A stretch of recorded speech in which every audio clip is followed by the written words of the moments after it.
Hello! We will briefly look at a different kind of mechanism design, this time on the voting mechanism. In a voting scenario, we have some candidates who are running for some position, and we have voters who are submitting their preferences for these candidates. A voting mechanism will take the votes from the people and then output a result. And this result is supposed to represent the will of the people.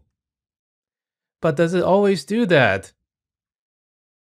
In a simple case where there are only two candidates, this is fairly easy. We just decide on the majority, and this reflects the preferences of the people. However, when there are three or more viable candidates, things get a little bit more dicey. And the problem is illustrated by Condorcet's paradox. Suppose that there are three candidates A, B, and C, and there are three voters. Voter 1 prefers A over B over C, Voter 2 prefers B over C over A, and Voter 3 prefers C over A over B. Now notice that a majority of voters prefer A over B, and the majority of voters prefer B over C, and the majority of voters prefer C over A. So, if we want to represent the will of the people, we would say that we prefer A over B over C over A, which is not possible. You cannot prefer A over A. And if we only choose one candidate to be the winner, then a majority will want a different one.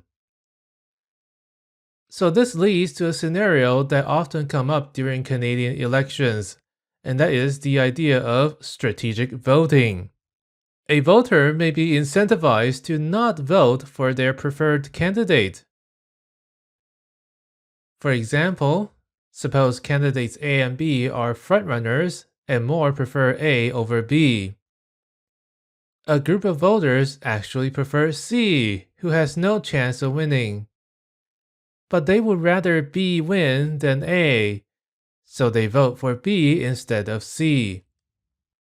And this is a problem. The usual voting mechanism does not incentivize voters to vote truthfully, so the votes that are submitted do not represent the will of the people. As Charles Hodgson, better known as Lewis Carroll, puts it, this principle of voting makes an election more of a game of skill than a real test of the wishes of the electors. The question is then, is there a voting mechanism where truthful voting is a dominant strategy? And the unfortunate answer is no, if we want our voting mechanism to have obvious good properties. And we will discuss a couple of aspects of this problem. We will talk about social welfare and social choice. Here is the setup. We have some candidates in the set A, and we have voters 1 to n. We let L be the set of all total orders on A. This means a linear ranking of all the candidates. More precisely, a total order is a relation on A that is antisymmetric and transitive. Antisymmetric means that for any A not equal to B, A is greater than B or B is greater than A, but not both. And transitive means that if A is greater than B and B is greater than C, then A is greater than C. Each voter I has a total order of preferences, which is an element of L. This notation here means that voter I prefers B over A. And the collection of all the voter preferences is in the set L to the power of n. Now, given a collection of voter preferences, which describes how voters would vote, there are two outcomes that may be generated by a voting mechanism. The first one is a social welfare function, which will output another total order on A, and that represents society's preferences. This is usually denoted by capital F, which maps L to the N to L. The second one is a social choice function, which will output one candidate from A that represents society's choice. And this is usually denoted by F, mapping L to the N to A. We can think of each such function as a mechanism. Given any input of voter preferences, how do we represent the will of the society?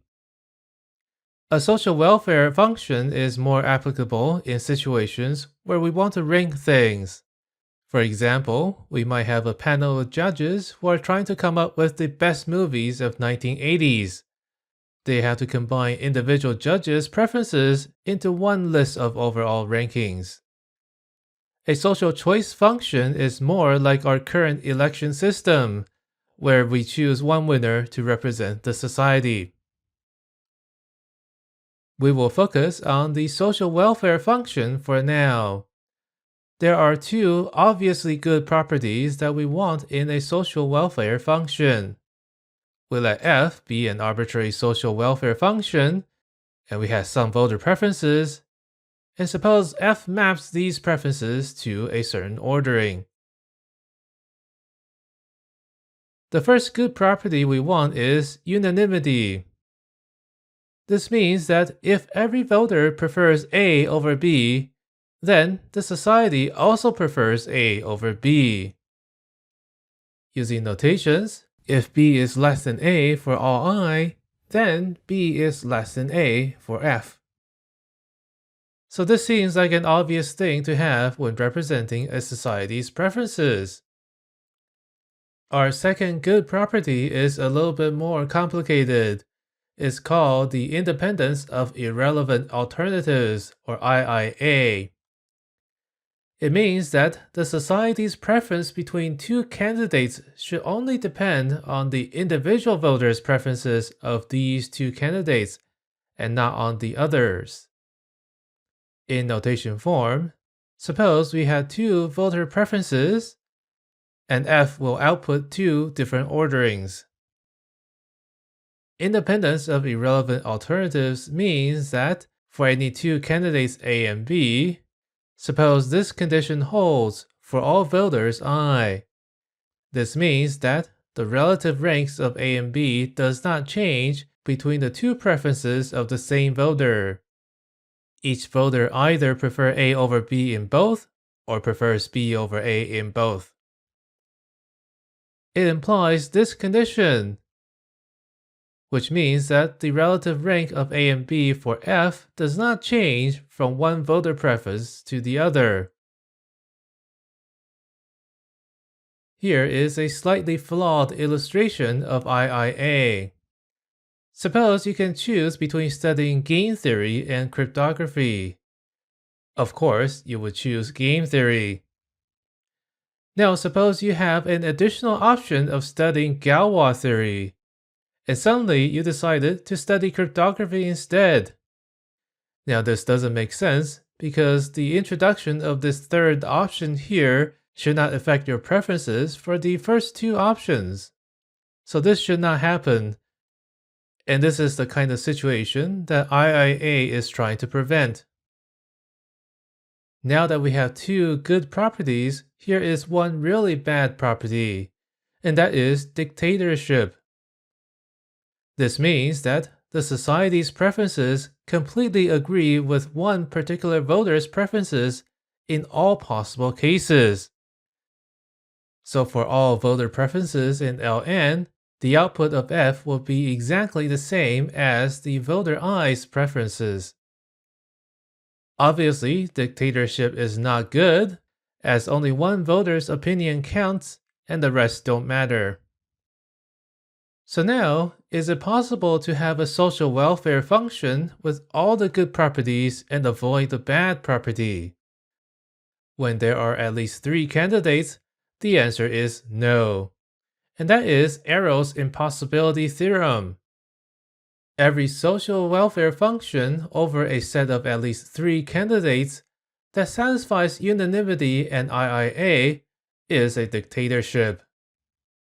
So this means that if we want the good properties, we must also have the bad property, and there is no way to design a good voting mechanism in this context. And we will see a sketch proof of this theorem in the next lecture.